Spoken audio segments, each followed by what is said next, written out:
spring, we all agreed that we could save money by cutting a certain amount out of that budget. So I hope everyone's learned a lesson here, is what I'm hearing from the community. How could you do this in October to the Board of Health?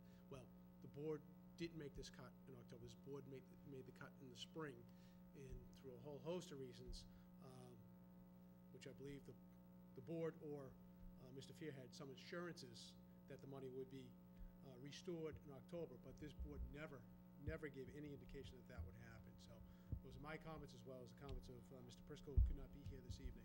So I hope everyone's learned a lesson in how this needs to be handled in the budgetary process next year. Well, I have. Yeah. I think that, there's a lesson to be learned here. I hate to see this happen again, and I'm going to be echoing what Sean and Steve said, that whenever in the spring when we have our budget discussions and hearings, I think everybody has to come prepared to explain what they do so that we can make good decisions as far as how to budget any department. Again, our scenario was that we didn't get enough feedback to justify not making the decisions that we made. So all departments need to understand that they need to come forward and justify what's going on in their departments. So, thank you.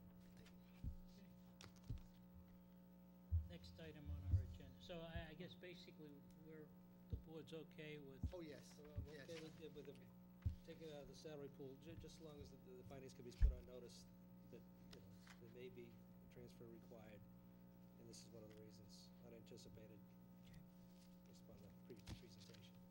Just another comment, though. It looks like in reviewing the financials that you submitted to us, there are some line items in your budget that you've already overexpended beyond 100%. Did I misread that? Where were you looking at? I got to pull it up again. Something we gave you 2 weeks ago, Sean? No, this is. So it came from the material that finance came department. from the Material finance that came department. from. Yeah, it's a problem with this, right? You got a lot. I have a printed copy. Yeah, it's hard. Do you have it? I have the printed copy. Yes. If you just scan to some of the percentage ends of those documents, I know there's some categories and some line items that, unless I misread it, appears as though that already have been expended or encumbered greater than 100%. And I don't know how, or if there's a way to rectify that. I'm trying to pull it up right now. Of course not, right? Upside down, yeah. See, these things get scanned in upside down, I have to stand on my head to. Can you do that? I haven't learned how to do that. I'm trying. Gotta lock Can you the show screen. me? It could be, I don't know, You may want to take a look at that with the Wow. finance I can director give you and the those TA going forward, but it looks to me there's some line items that may be expended, or at least encumbered, in excess of what that line item budget was. So I just point that out to you. These non-labor issues, Sean, like those you see, or what's an example? Yeah, I'm trying to pull it up. There's a professional services is one of them. Just that one line.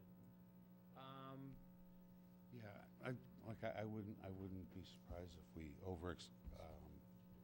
have overspent the $5,000 that was Sorry? budgeted.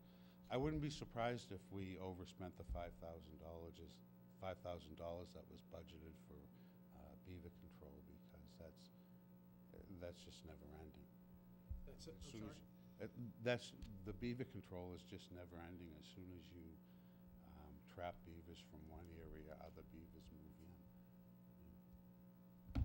I guess I just don't understand how you can overexpend on a line item if you have so much money allocated to that line item. Well, How do you get- these budgets are bottom line budgets. You can't spend salary money for expense items and vice versa, but other than that, they're bottom line budgets. You're looking at the detail, I am looking at the detail. yeah. Okay. All right. So there's an expense line item. All right. I think you just need to be cautious of that and be aware of it. Yeah, the beaver control, which is a good example, used to be in the DPW budget, Sean, and then they transferred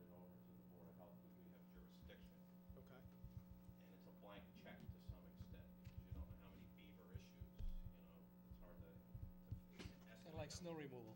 Right, exactly, it's like snow removal. If there were no beavers, we wouldn't need beaver money, but as we know, there are, so. If the DPW had control of the beavers, there probably wouldn't be any beavers. I just point that out, it just jumped out at me in a couple of categories that looked like that was an issue, so.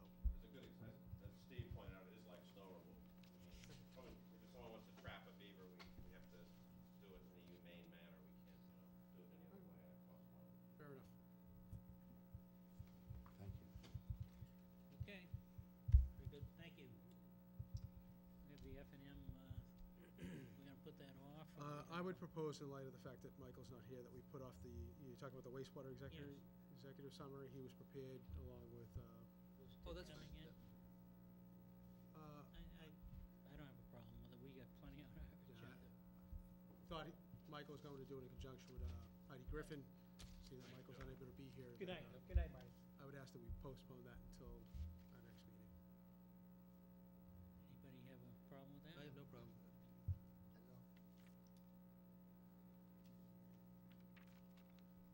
Okay, next item on our agenda is a whole slew of licenses and appointments.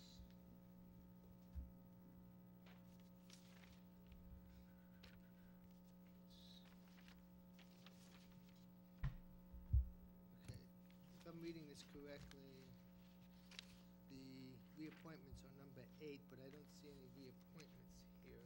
They were in the, I think they came in the packet. Yes, the motions Some are of in them the are in the packet. packet, and some of them are in the supplement, I believe. Like the energy one is in the supplement, if I recall. Correct. I see all the fiddlers. So we're gonna have to migrate our way through this. May want to deal with the ones that are in your packet. They're numbered number 8 in your packet, and the motions begin on page 4 of the motions. Why don't we do that and then we'll come back and, Sure. Say that again? Which one? You want to do I got the fiddler's license in front of me.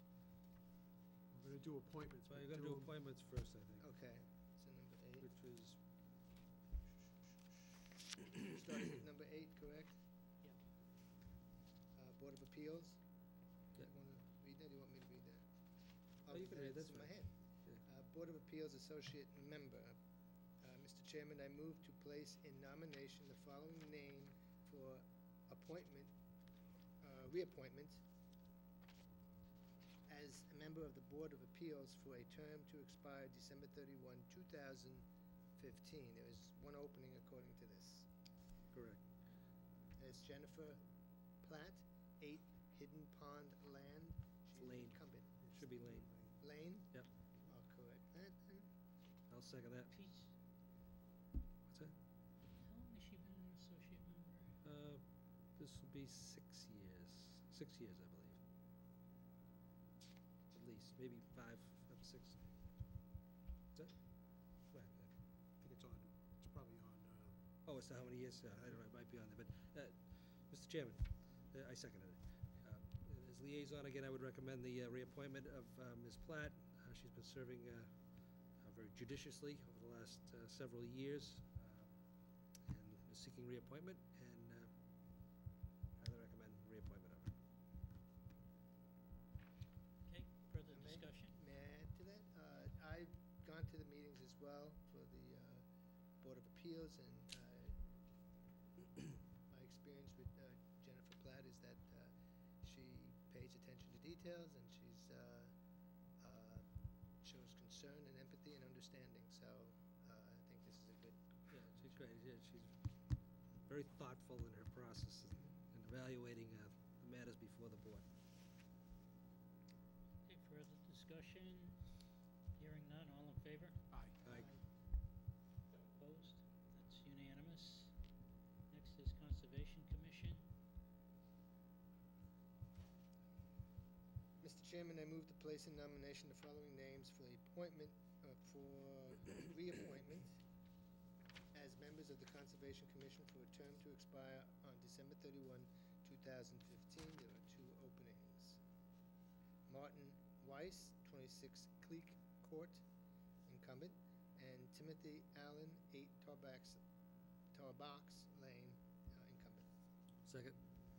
Motion by Mr. Yule, seconded by Mr. O'Leary, and there's, again, 2 openings and 2 people. Two Let's openings, do a two people, standard vote. and two long-term incumbents who have served us well for a number of years. And again, I would recommend the reappointment. Both. Further discussion? Hearing none, all in favor? Aye. Aye. Opposed? Unanimous?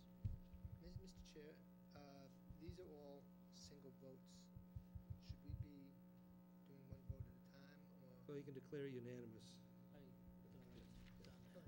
You know, again, like on the next one, we have multiple Right. applicants. Yes. If someone wishes to cherry pick someone off of it, then you go individually. If it's, what we have to do on this one here, we're gonna read all the names, Right. and then each member of the board will Right, state which ones they wish to vote for okay. And the incumbents are 1, 2, and 3, right? on this particular case. I'll make note of that. Mr. Chairman, I move to place in nomination the following names for appointment or reappointment as members of the Hillview Commission for terms to expire on December 31, 2015. There are 3 openings, there are 13 names. The first 3 are incumbents: Charles Carucci at 3 Chester Road, Francis Hatchie, 7 Wyoming Avenue, John Collins, 23 Tower Hill Road. The other members first are not incumbents: Timothy Allen, 6 Tarbox Lane, Tarbox, I should say, Christopher J. Cummings, 5 Eisenhower Lane, Daniel J. Doherty III, 6 Susan Drive, Mark Chrysos, 4 Mentis Farm Lane, James M.